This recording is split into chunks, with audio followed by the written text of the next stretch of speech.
this episode of the Leadership Hustle, we'll talk about ways in which you can put emotional intelligence to action. Hello, and welcome to the Leadership Hustle for executives whose companies are growing fast and need leaders who are ready. So, as we mentioned, this episode is about emotional intelligence. And for decades, so since the 80s, I've been talking about emotional intelligence, and you and I have had hundreds of conversations about emotional intelligence, and yet it's surprising, to me at least, the number of people, it's like, really, what is EQ? Like, what is that? Are you finding the same thing? Definitely. So we thought today what we would do is we talk a little bit about what is it, and then more importantly, what do you do with it? So emotional intelligence, it's probably one of the greatest skills that those of us that possess it and improve on it have as it's related to our success.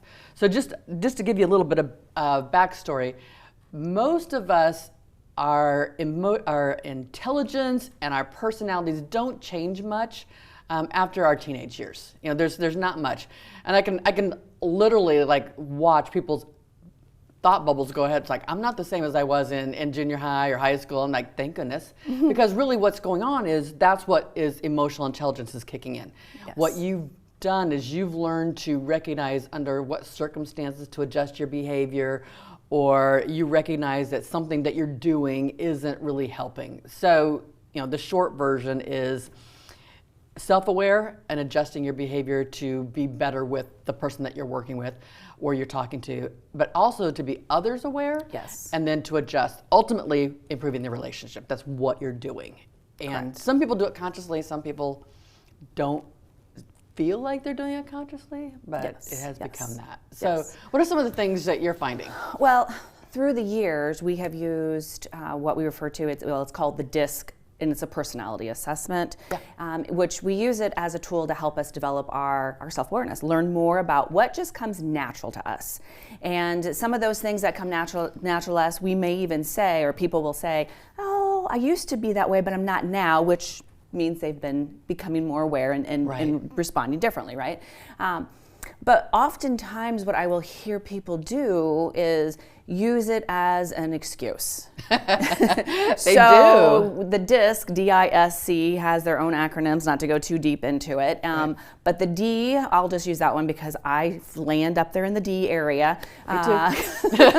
Dominant, and the dominance. And that is where, you know, you can be direct to the point. You can really come across, if you're not careful, depending on your passion and excitement and stress, I mean, all these things, you can come across as a big jerk. I'm going to use the word jerk versus the other word. Right.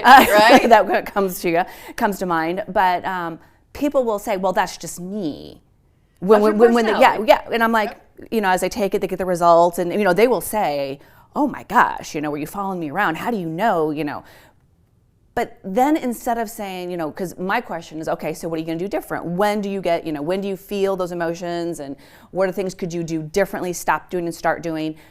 But they start using it as an excuse. Well, that's just me. Right. I love it when they read it. It's like, oh, now I have justification to be a jerk. Yeah. It's like, no, that's not what. Or don't let my spouse see this. Like they already know. Yeah. Well, that's why. Yes, because I always give them feedback on it, right? And they've done nothing with it. They continue to do nothing with it. And that's the problem, is there's no action once, and it's not everyone, but once we start learning more about what we think or we believe to be true through different assessments and feedback and so forth, right?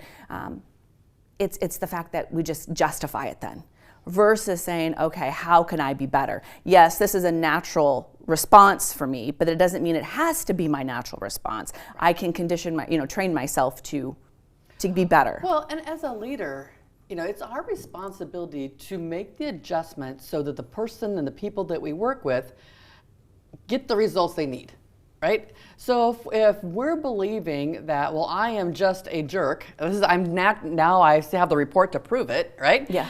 Then it's just, well, then you have to adapt to me. Like, nope, leadership says, let's make some changes and adjust so that they can be the best that they can be. Yes. That may mean that you have to temper your impatience. You have to temper your choice of directness. You have to temper it a little bit. So, and that's just with the D. So we can go through each of the 4 different personality styles or the 12 combinations, whichever way you want to look at that. But the point becomes, personality doesn't change, but you can change your behavior under the circumstances, and recognize that though when you're tired or stressed or pushed in some fashion, you might default to this direct personality in this case, or your default personality, because that is a trait. That is what you're born with. Yes. But the state is the ability to adjust your behavior to accommodate the right circumstances. Yes. Recognizing when we're there. And I like to use the rubber band as an example. Our default personality is just like a normal rubber band before you stretch it. But as we are learning our emotional intelligence and becoming more self-aware, that rubber band's stretching and stretching. And that stretching takes energy and effort, right? And calories, trust me. A lot of calories, yes. And, and the more you do it, the easier, the less stress or the less energy it takes, right? Yeah. But you have to be very intentional up front to practice it, because it's a new habit you have to create. So the idea is just keeping that rubber band stretched for the most part. But when we are tired and stressed, like you said, it defaults back to the original what it is. Because we don't have the energy to maintain it. So this episode is really about, so we understand emotional intelligence is self-aware and to adjust to accommodate our audience, or to get the most from the relationship, and to be others aware, like what do they need from us to understand us better, to go the direction we need them to go, whatever reduce misunderstandings, exactly, reduce assumptions. So we talked about the DISC as being one tool that can give us some insight into our own.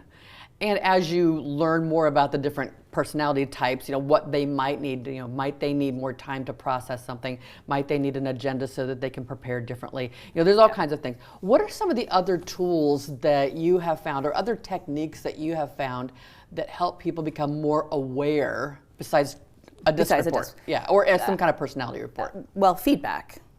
Okay. But sometimes you just don't like it. So when people say it, you might not like what they have to say. You might even disagree, but it's their perspective, right, on your actions. And again, if you're very direct, that can feel, and if your voice is raised a little bit, your volume, if you're talking fast, it can feel overwhelming to some people. Right. So let's talk a little bit about feedback, because as much as some people will say, I want the feedback, it sometimes depends on who's giving it. Oh, it always does. And understanding, do you agree with it? So, just understand that regardless of who's giving you feedback, if you're asking for it, please ask for feedback from people who you might not agree with, or might not like, either one, because that doesn't take away the fact that what you are doing or how you are acting has this kind of an impact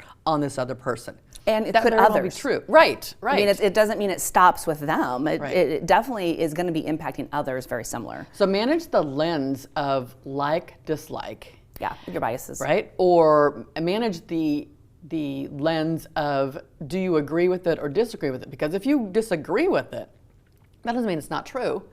No. Right? We might have to test it and see if other people are noticing. Now, you can't ask people the question, I don't shake my head when I disagree with something right away, do I? It's like you're already telling them what, right? It's like, no. It's like, what do I do when I disagree with you? Tell me what my body language is. Tell me what what words do I use?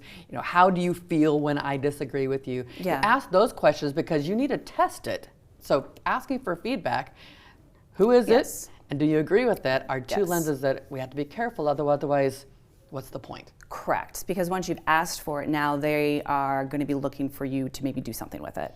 And I like asking the questions, at times we might disagree. What is it that I do that you might find frustrating, or maybe prevents us from being able to have open conversations to solve whatever's working on? Right. So asking, I like to call them more safe open-ended questions, because people can ask open-ended questions, but it doesn't mean a person's going to respond honestly if they don't feel like, if they feel they're getting set up, right? Or if they feel There's just not that safety there. And this is an exact time to manage your emotional intelligence. So you asked for feedback, yes, it right? is. So I asked Michelle, so Michelle, how do I react when I disagree with you? And you say, well, what you normally do is you start looking away and your face gets all bunched up and frowny. And I'm like, no, I don't. She's like, one of the two things is going to happen. She's either going to shut down and say, that wasn't worth it, or she feels safe enough with me. Maybe she knows me well enough. She can say, honestly, you do, right? But it's our reaction. That's a moment right there where we are practicing our emotional intelligence. Yes. So the response might be, okay, give me an example. Yeah. Tell me more about that. Is it more under this circumstance, or give me, just tell me more. And then just take it. Thank them for the feedback. But if you go, that ain't happening. So the likelihood of her giving me feedback the next time is completely diminished. Correct. Right? And then the idea is, one, obviously thanking them, gaining their perspective through asking for details, thanking them for being honest and helping you. Yes. And then the most important, which is really why we're talking right now, it's about doing something freaking with it. It's take some action, identify what is it I want to start working on. Right. And then ask for feedback, or not necessarily feedback, ask for help from others, to say, people that are in your in-group that you trust, right? Yep. Give them an example. This is what I'm working on. This is why I believe it's important. Can you help me? If you notice me doing X, can you give me some feedback? Or if you notice me not doing it, give me some feedback when it's appropriate. Sometimes it might be after a meeting, not necessarily on the spot, and sometimes it might be on the spot. It might be where the person calls you out in a helpful way, whether or not you guys agree on what they might say when you're doing it. So that way it's not too obvious to everyone else in the room, but or shoot them a little note, text them, whatever it may be. Or even after the meeting, it's like, hey, Michelle, can you stay after? I've got a question for you. And just say, so tell me, are you noticing a difference of how I reacted today? Was it different? Was it the same? Correct. Or did I miss the boat? Yeah. And seeing what kind of things that will occur from there. Today's episode about, yep, we're smart, or we wouldn't be in these roles, right? We're smart enough to do what's needed. We come to the table with a personality. We come to the table either, with, a very big personality or animated personality, or a little bit more introverted and look at perspectives and reflect on things. So there's lots of things within those. But the reality is, why is it important for us to even adjust our behavior? I mean, we just why do we have to do this? It's like, why do I need this feedback? And sometimes we get people to argue, it's like, I don't want to do that. Like, okay. No, you're not going to if you don't want to. Right. I mean, you've already solved that one. The number of people that we coach individually is significant. And I would say emotional intelligence is a part of every conversation. Yes. Every conversation it is. Okay, so when you say that, what does your face look like to them? Or what's the behavior that happens right after they do that? Or are you noticing what they're doing or not doing as a result of X? Yeah. I have a group that I meet with monthly, and when it's my turn to host, I am hyper aware of what the room is like. It's like, what's the temperature like? And do people have coffee? And are the snacks full? And do the markers work? And all these little things. And one of the members is always saying, Andrea, you're so hyper aware of, making sure everybody's okay. I said, because they're in my home, like whether, it's in my building, but it's in our space. And being aware of how others' comfort has a direct impact on how willing are they to listen to the speaker? How willing are they to consider or challenge us like we need to? If we can take away some of those other areas, but we have to watch some of those things. Awareness of it. Right? Yes. So it's not just how do people act or react to conversation, it is what is the environment like, and are you adjusting the environment around based upon others aware? Yes. And so looking at not just the communication styles, but the physical environment and how people are functioning. Well, and just to add one thing real quick, when people are talking about, the feedback they receive or the things that maybe they don't like or kind of question that they disagree with a little bit, I like to ask the question, well, what was your intention? When you spoke up, when you said X, what was your intention? What were you trying to accomplish?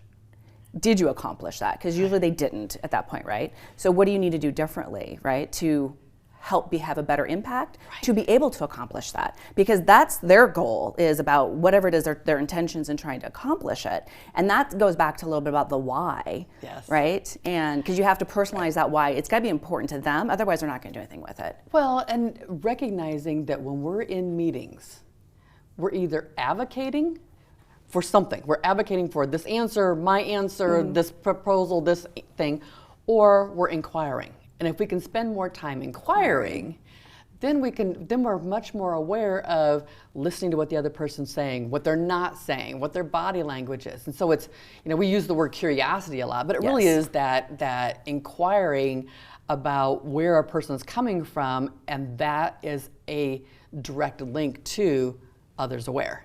And so you can move things forward. Correct. Thanks for joining us today on the Leadership Hustle. If you're looking for more resources on emotional intelligence, check us out at our website at revelagroup.com. And don't forget to subscribe so you never miss another episode.